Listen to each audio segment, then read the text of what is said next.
variants in this week's Parsha, a lot of different subject matters, a lot of different directions we can go. There's a lot of content, and it's diverse in subject matter. But what I've really been dwelling with this week is concept of, what I'm getting out of this week's Parsha, I guess I should say, when I read through it, I guess what I feel that the Spirit is instructing me in and what's mulling around inside of me is the concept of mediation, representative, the go-between,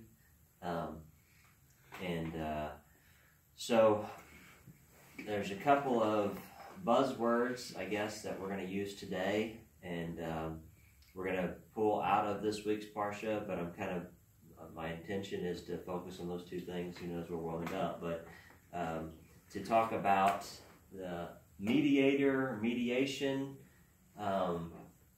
representative, and then the other concept is mask, so that comes into play in this week. So I'm just going to kind of try to jump into it, and hopefully we can stimulate some conversation. There'll be some feedback, and we'll have a conversation today. Is my intent. I hope to learn something from you guys as well, because it's something that is it's something that's stirring in me, but I come as a ponderer rather than a conqueror. A journeying, I have a desire to go to the city, but I don't know how to get there, I guess. That's one way to put it. So I'm hoping that I can get some interaction and some feedback, and you all will help me in my journey as I attempt to help you in yours. All right, so we're going to go right to the golden calf. I'm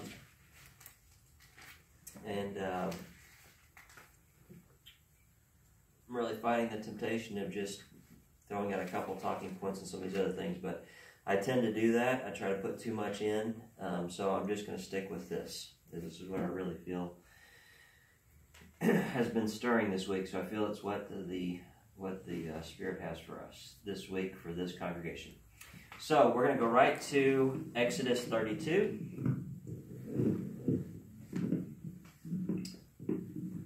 In verse 1, when the people saw that Moshe was so long in coming down from the mountain, the people gathered against Aaron and said to him, "Come, make us," it's rendered here as a god, but the article a is not there in Hebrew, and the Hebrew word is Elohim, so this could also be plural.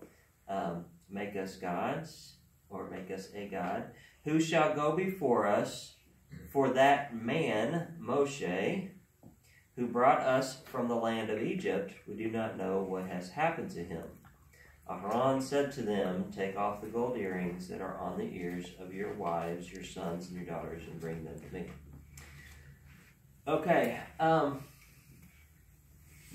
so there is another, the word Elohim, we all know it as God or gods. A plural of God. When the Shema, Hear, O Israel, Yahweh our Elohim in the plural, but Israel is identified in the singular, but Yahweh Echad, God is one, so he's referred to in the plural sense, but then rather than El. So this is the use of the Elohim.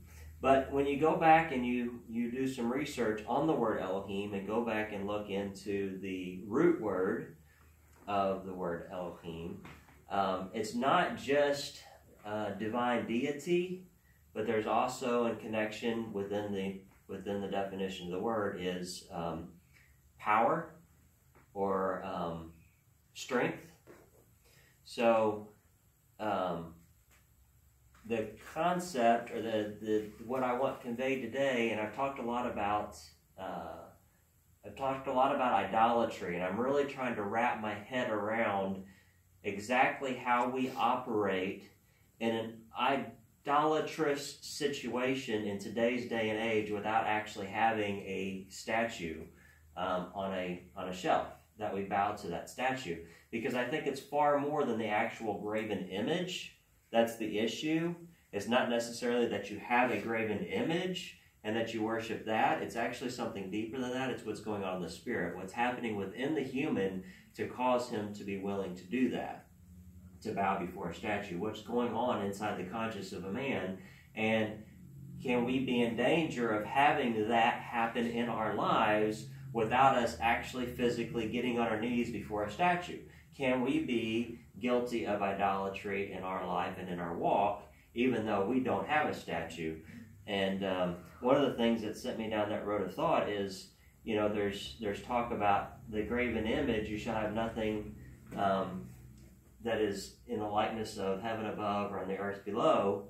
And there's a belief that anything that's graven, anything that's made, is an idol, and you shouldn't have any. So this eliminates toys or anything in your home that could be of anything in heaven above or on the earth below.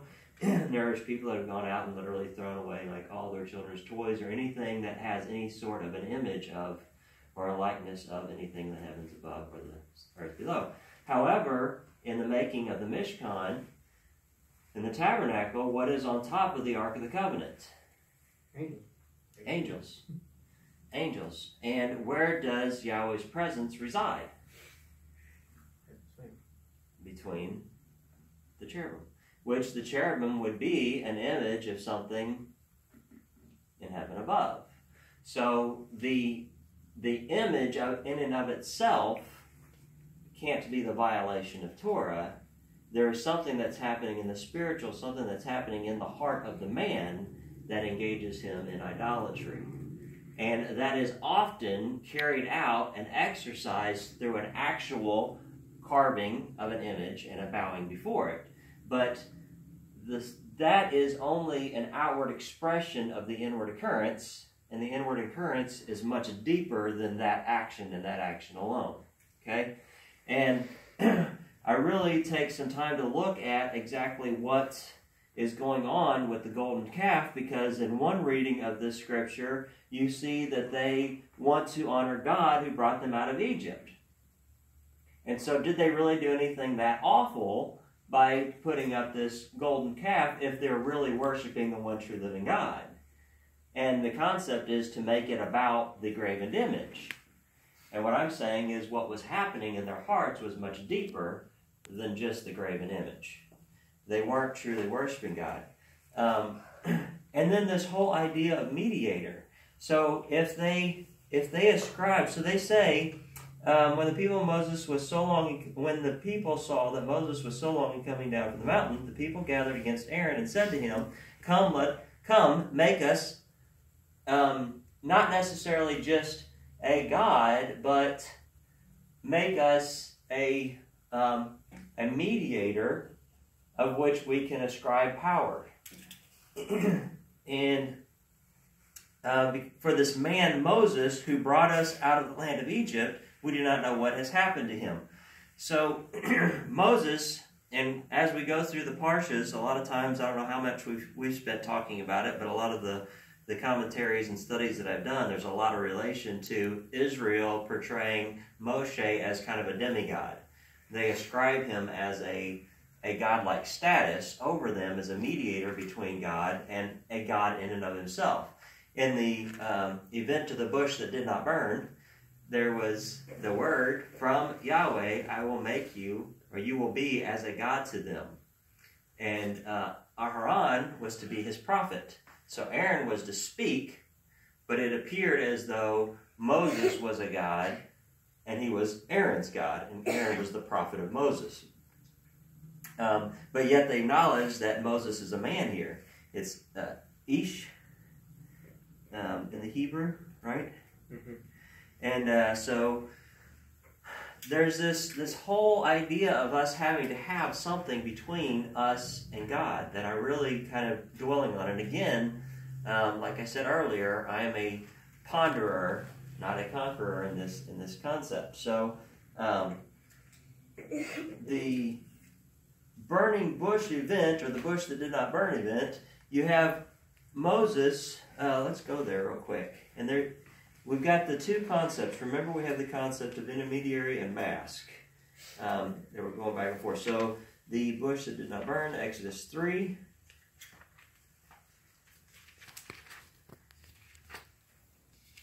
In verse 6, this is very interesting. I am, he said, Elohim of your father, Elohim of Abraham, Elohim of Isaac, and Elohim of Yaakov. And Moshe hid his face, for he was afraid to look at Yahweh.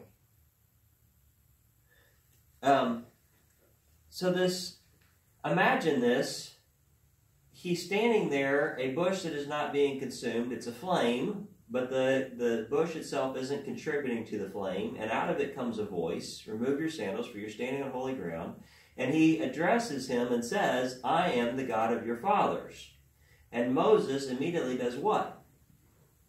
He hides his face. And this is the kind of the concept or the thought process that I want you to go down, is the thought of...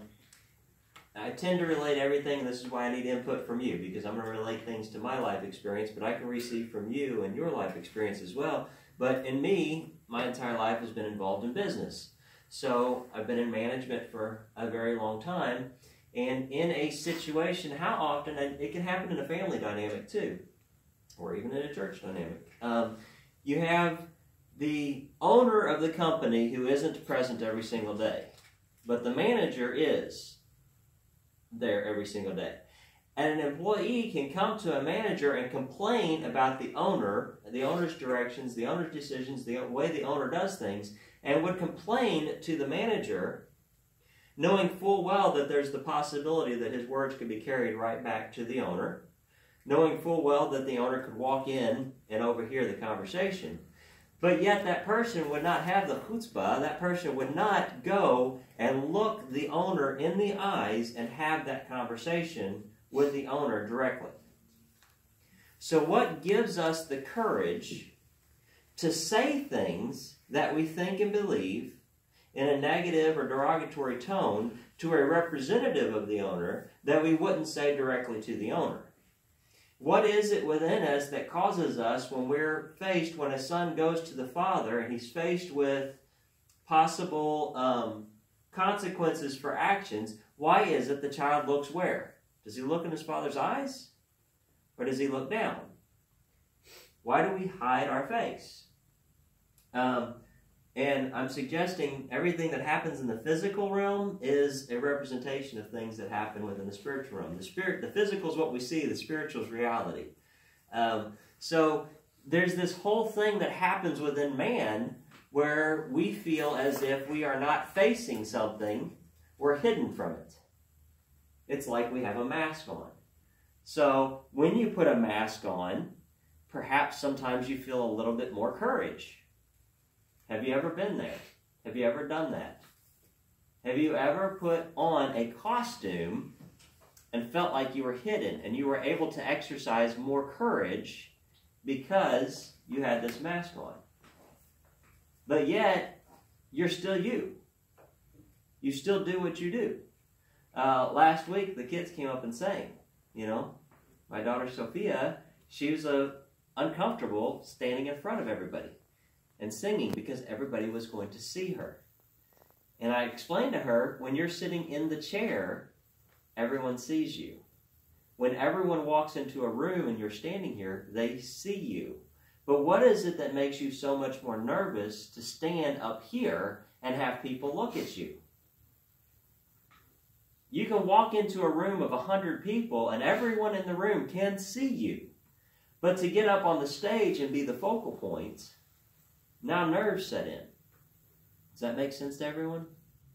So what exactly is it? What's going on in our conscience? What's going on inside of our body that puts us into that place? And see, when God himself spoke to the children of Israel at Mount Sinai, he delivered the 10 Commandments, what did they say? We will hear and we will do, but then what did they say to Moshe? Well, they don't speak to us anymore. You speak to us. Yeah. They don't speak to you, and you speak to us. We don't want to hear straight from him. You go talk to him and tell us what he said. They wanted that. And there's a concept of the mediator, but the concept of the mask here as well. I'm looking at both of these two things together as we want our face to be hidden. What happens when you go to the manager and you complain about the owner? And then the manager goes and tells the owner what was said, and the owner comes back and confronts you. What happens? What have you done in your life when you were in that situation? Whether it was the owner of the company, dad, whatever. But somebody comes back, you said something, and then you are caught in what you said, and the person who would be offended by that comes to you and wants to address the situation directly. Do you not begin building a case for yourself to save face? Right? Does that make sense? We begin building a case for ourselves to save face. Regardless of what our intent was, even though we may have been completely guilty of exactly what this person feels that we are guilty of, we immediately want to present ourselves as something better. And we can do that because there was a mediator. But yet we can't do that right in front of the owner. Okay? We can't go to the owner and say, "You're an idiot," and look him right in the eyes. It takes a lot. But we can go to the manager and say, "I think the owner's an idiot." And he goes, and then the owner comes to you, and he goes, "Well, what I said was," or "this was the context of the conversation," right? And the point that I'm trying to make is the fact that we want something between us and God, so that we don't have to be real with who? Good job. Ourselves. We don't have to be real with ourselves. We think if we put a mask on, we're hidden. But can we hide ourselves from God? We cannot hide ourselves from Him. He knows who we are and He sees who we are. So whose benefit is the mask? Who are we fooling? We're fooling ourselves. And so that's what they wanted. This Moshe was the mediator. It was the... And they're looking for this calf. You know, it's a sense of a release of responsibility. It's a sense of being able to place blame. It's having a complaint department. It's not being accountable directly to the Creator, is our desire to have this mediator. So if you go back to the concept of idolatry, if there is a power, remember Elohim can be power also. So if we ascribe hope in a power that isn't God, then somehow possibly we can have some sort of control over that power. Just like a manager of a company can, Mike, you're in management, can the manager of a company work his way into a position to where he gains a little bit of control in how he communicates to the owner and how he communicates to the employees? Is there a potential or a possibility for a manager to come in and inject his own agenda in a situation and take a little bit of control over that company? Unless it's a large corporation. I know it gets a little complicated, but in your environment, you have a boss, and if the boss doesn't have any direct contact with the employees, can you exercise a little bit of control in the way that you communicate between the two? Yes. Is that absolutely? And we've kind of witnessed that. A lot of us, if we've ever worked in any kind of a business, we see how a manager can... So, here's the thought process for you. Giving a little bit of credit to the Israelites, I have worked for a boss where I wasn't for sure that his direction was actually the direction of the owner. Because this is the go-between guy, and I'm only hearing from him, but I don't know if he's telling me what, or if he's doing his own thing. So this is one of the issues of a mediator. Does that make sense? Am I just confusing everybody? Or am I okay? sometimes I just talk and I don't really feel like I'm saying what I'm trying to say, but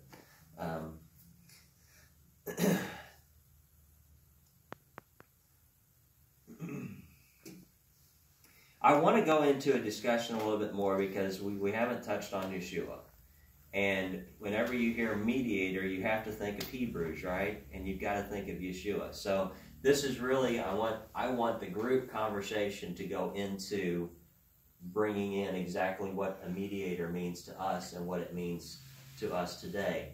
But then some of the concepts that I want to address and bring out is without Yeshua in the conversation, the danger of the mediator becoming the God.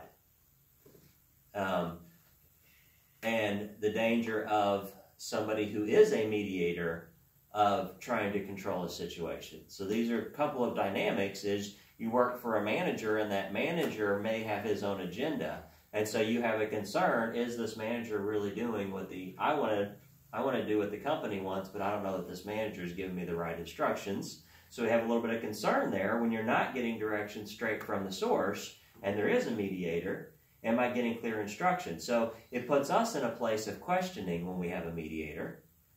But then in the other sense, when you have a mediator, it gives you that not quite as accountable, because there's an extra step.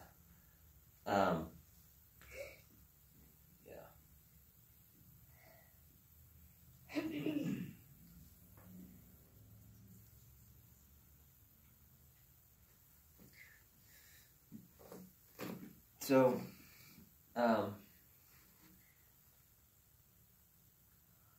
if you're not in direct relation to the source, but the communication comes to you through a mediator or mediation, we're also, as a third point, in danger of giving undue authority to the mediator. And we can have this in our spiritual walk. We've experienced this to where how many times has a pastor, a priest, or a rabbi been put in that position to where it was almost they were given godlike authority, to where they told people what to think, believe, and act and do. And it was almost as if, they took it upon themselves as if they had the authority, and if you disagreed with them, you were disagreeing with God. Isn't that what the Pharisees did? Yeah. In Yeshua's time, they said, you have to come to us. We are the authority here. We still have that today. Churches, Oh, yeah. and even in the Hebrew Roots movement, there's stuff there too. So what's strange is it's almost prescribed in Torah, in Yahweh's way of doing things. It's prescribed to have mediation. But yet, mediation in and of itself can be used in a destructive manner. So we can ascribe, and this is where we venture into this thing I was talking about with idolatry. This is where that fine line comes, because if we give authority to the mediator, then that authority can become idolatry, and that authority can come from, and then our desire to have that mediator can come from a place of, just like the manager who can work his own agenda into a situation. It can become us having that mediator, we feel like we have some sense of control of God. We can feel that we have some sense of control. We feel like, okay, we can utilize Scripture and say, this is a promise of God, so God owes me this. And we take upon ourselves, we have control. We get to control God because we can declare this. This is a promise, He has to give this to me. And then we have so much, the church itself, your observance of your worship day. I went to church. How many times has somebody done that just to check off a box? How many times have you witnessed that? So it can be the pastor. How many of us have done that? Exactly. Yeah. Okay. So, anything. So you can have items that you connect with on a spiritual level that can take so much priority in your life. A cross necklace. I mean, we've seen this. It's like, I've had people tell me, like, that is their testimony. They live a life that, as what you observe on a day-to-day basis, you would not say this person is walking after Master Yeshua, right? This person does things and acts in a way that you would say this person's walking after the world, but yet they will say, I'm a Christian. And they pull their cross out. This is, I'm wearing my signet. It's like this covers me. And that almost it borderlines on a